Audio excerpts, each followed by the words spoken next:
The spirit is the reflection of God Almighty, and it resides in our heart. When the Kundalini touches the Sahasrara, the seat of the spirit, which is reflected in the heart, gets enlightened.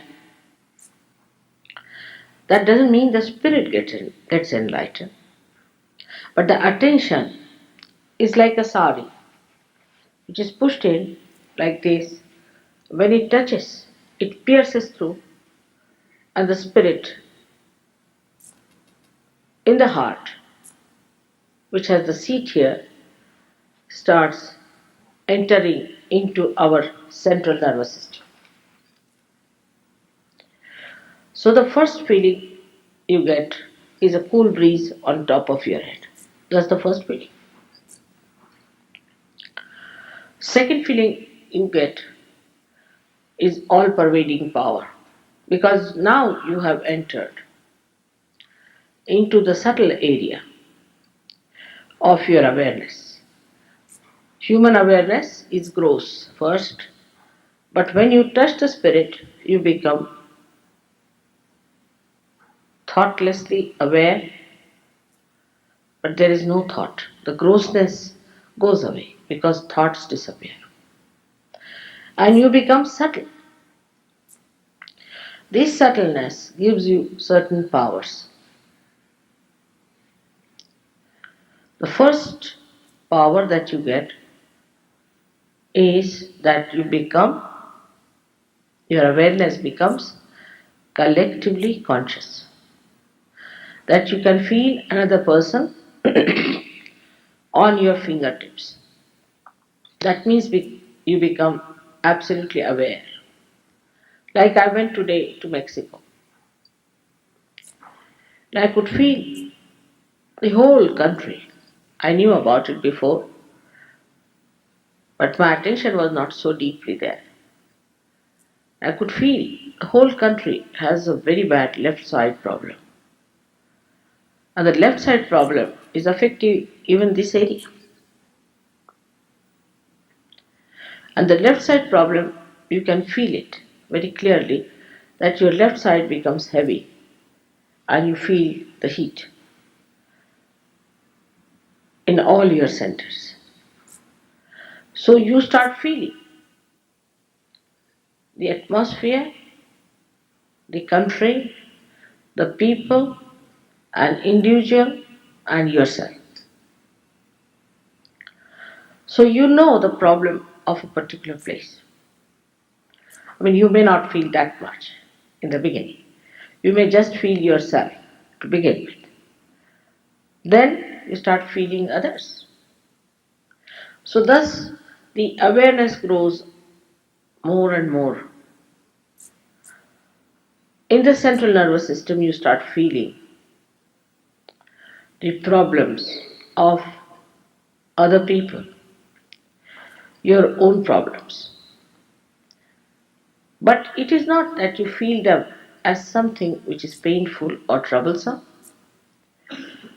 but you feel them as little heat or sometimes little pain, very little, as if you are recording it like a barometer. And when that happens, you want to get rid of it, as if they are your own problem. And if you know how to get rid of it, you can do it. That's what I was doing. And that's how I'm late.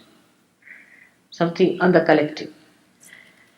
If you are working on something, you want to finish the job. And then you want to attend to another. Don't want to leave something half done. For human beings, it is difficult in the beginning because from human awareness, you are rising to superhumanness, or you can call it to super awareness, into a subtler awareness. So, first the awareness is gross, and then your awareness becomes subtler. But with that, you do not feel in any way uncomfortable or upset because you become extremely powerful, such power of compassion that you don't feel anything, no pain, no problems. The illusions disappear completely. There's no more illusion in the mind. Like people say that when you face something, you are filled with greed or lust. But when your eyes become pure, there is no greed or lust. But what happens? That you start feeling the oneness with another thing, whatever it is, in a way that it is joy giving. Like you see someone, an attractive person, there is no sensation of baser feelings for that person. But the sensation just disappears and you start feeling the joy of the creation of that person or the thing. Like in Mexico, people have made so many things with hand. If you watch them, you might think how much it will cost, what will be the price, who has made it. But if there is no thought, then you see something which looks very joyous because you can feel the vibrations.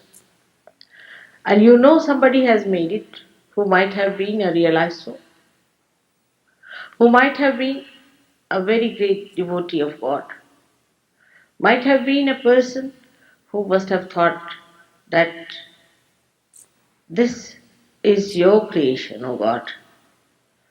Such a person might have made with that feeling which is to be gratified, and you feel that we should take it. The matter has only one capacity, that it gives joy in giving to others so that you can express your happiness into it. So you become very subtly aware of the matter, that you start understanding the matter, what it means, and what is the use of a particular thing. In the same way, when you meet people, new people, absolutely never know, you know what are their needs, what problems they have on a wider scale, on a collective scale, and also you know one simple thing, that there are people in Mexico who are seeking God, who are to be helped, who are to be given something that they want. They may not be so much aware of it, but we become aware of them.